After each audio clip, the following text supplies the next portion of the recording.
আসসালামু আলাইকুম সুপ্রিয় শিক্ষার্থীরা, আশা করি আপনারা সবাই ভালো আছেন। এখন আমি আপনাদের সাথে খুবই গুরুত্বপূর্ণ একটি টপিক ট্রান্সফরমেশন অফ সেন্টেন্স নিয়ে আলোচনা করব। আমি মূলত এখন আলোচনা করব simple to complex to compound. এই টপিকটি অনেকের কাছেই কঠিন লাগে, তো আমি চেষ্টা করব যাতে এই টপিকটি খুবই সহজে আপনাদের সামনে উপস্থাপন করা যায় বা তুলে ধরা যায়। আমরা সবাই জানি যে অ্যাকর্ডিং টু স্ট্রাকচার সেন্টেন্স হচ্ছে তিন প্রকার, অর্থাৎ স্ট্রাকচার মিন্স হচ্ছে গঠন। তার মানে আমরা যদি হিসাব করি আমাদের গঠন অনুযায়ী আমাদের এই সেন্টেন্স হলো কত প্রকার? তিন প্রকার। এই তিন প্রকার সেন্টেন্স হচ্ছে কি কি? একটা হলো সিম্পল, আর একটা কমপ্লেক্স, আর একটা কম্পাউন্ড। তো আমাদের পরীক্ষায় কি আসে?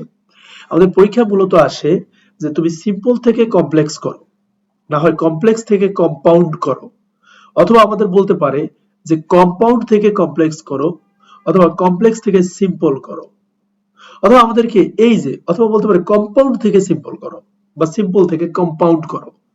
তার মানে আমরা যদি এখানে দেখি যে সিম্পল থেকে কমপ্লেক্স, কমপ্লেক্স থেকে সিম্পল, আবার আপনার কমপ্লেক্স থেকে কম্পাউন্ড, আবার কম্পাউন্ড থেকে কমপ্লেক্স, আবার সিম্পল থেকে কম্পাউন্ড, আবার কম্পাউন্ড থেকে সিম্পল।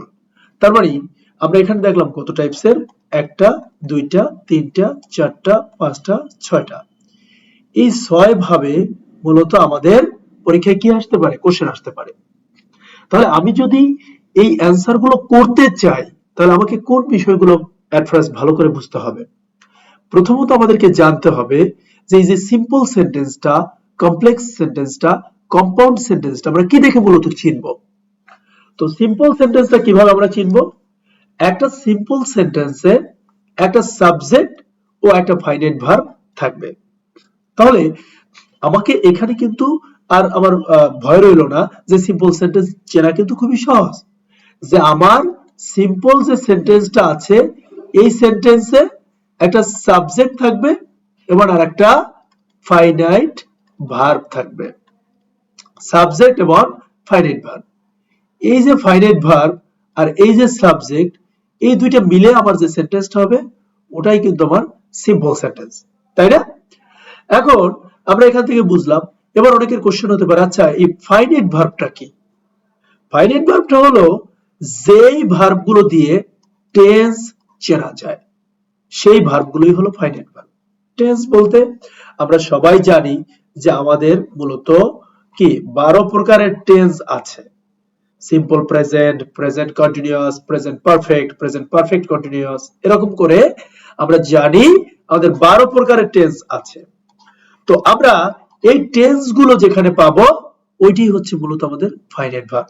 যেমন আমি যদি বলি he is a good boy, এখানে কিন্তু আমরা পাচ্ছি ইজ। এই ইজ দেখে বুঝতে পারছি এটা একটা simple present tense. The moon was bright, এখানে কিন্তু আমরা দেখতে পাচ্ছি ওয়াজ। এই ওয়াজ দেখে বুঝতে পারছি এটা একটা পাস্ট টেন্স। সো এইভাবে আমাদেরকে বুঝতে হবে যে এটা কি। এখানে সাবজেক্ট হচ্ছে হি, আর এখানে কি সাবজেক্ট হচ্ছে কে? The moon. এই দেখেন হি ইজ, এটা নিয়ে হচ্ছে কি সাবজেক্ট ফাইনাইট ভার্ব।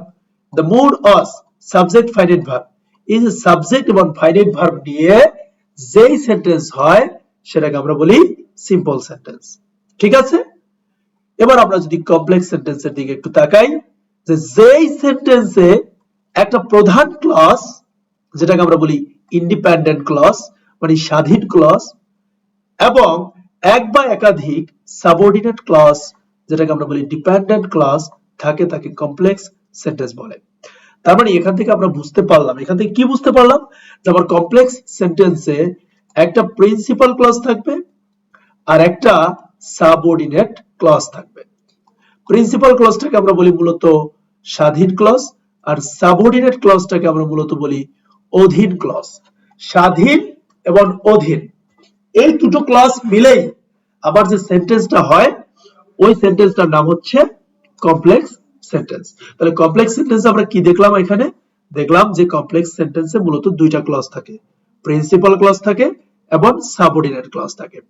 এবার অনেকের কোশ্চেন হতে পারে, আচ্ছা আমি কিভাবে বুঝবো যে এই ক্লজটা সাবঅর্ডিনেট এবং এই ক্লজটা প্রিন্সিপাল, আমি কিভাবে বুঝবো এই ব্যাখ্যা আমি পরে আসছি। আগে একটু এক্সপ্লেইন করি এখানে যে আমার প্রিন্সিপাল ক্লজ এবং সাবঅর্ডিনেট ক্লজ এই দুইটা মিলে কি হয় কমপ্লেক্স সেন্টেন্স আমি বললাম। এবার আমার প্রিন্সিপাল ক্লজ সাবঅর্ডিনেট ক্লজ আমি কিভাবে বুঝবো, দেখুন আমি এখানে একটা সেন্টেন্স লিখেছি, if you study hard you can shine in life. এর মানে কি, যদি তুমি কঠোরভাবে লেখাপড়া করো you can shine in life, অর্থাৎ তুমি জীবনে উন্নতি করতে পারবে। এই যে সেন্টেন্সটার দিকে যদি আমি তাকাই, এখন আমি কোশ্চেন করলে যে এখানে কোনটা প্রিন্সিপাল এবং কোনটা সাবঅর্ডিনেট, রাইট? প্রথমটা কি প্রিন্সিপাল আর পরেরটা সাবঅর্ডিনেট? না। অর্থাৎ প্রিন্সিপাল ক্লজে কি থাকে, একটা সাবজেক্ট থাকে এবং একটা ফাইনাইট ভার্ব থাকে, রাইট? তার মানে এই যে দ্বিতীয় ক্লজটা আছে এটা একটা প্রিন্সিপাল ক্লজ। তাহলে সাবঅর্ডিনেট ক্লজ কি, এইটা অর্থাৎ অধীন ক্লজ যেটাকে আমরা বলি, যে অন্যের উপরে ডিপেন্ড করে।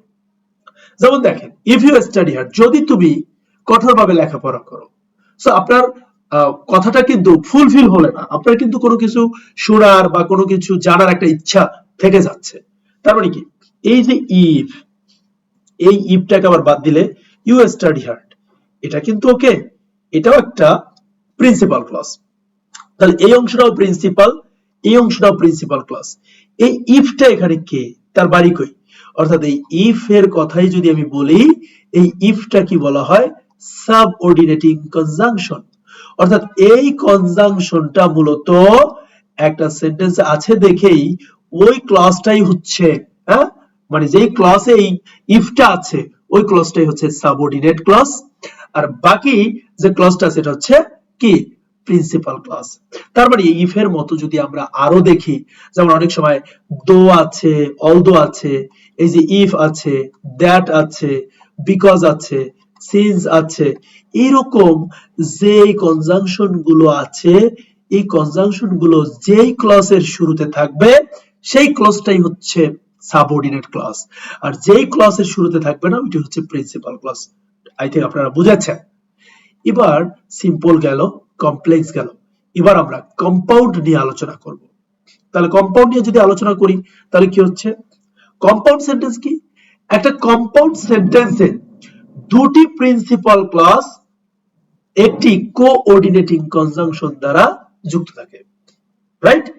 এখানে আমাকে বুঝতে হবে যে তাহলে কম্পাউন্ড সেন্টেন্স মানে কি, দুইটা প্রিন্সিপাল ক্লজ, অর্থাৎ পিসি মিন্স প্রিন্সিপাল ক্লজ, এখানে আরেকটা আছে প্রিন্সিপাল ক্লজ, এই মাঝখানে একটা কনজাংশন থাকবে, কি থাকবে, কনজাংশন। তো দুটো প্রিন্সিপাল ক্লজ যখন একটা কনজাংশন দ্বারা যুক্ত থাকে, রাইট, তখন তাকে আমরা কি বলি, তখন তাকে আমরা বলি কম্পাউন্ড সেন্টেন্স।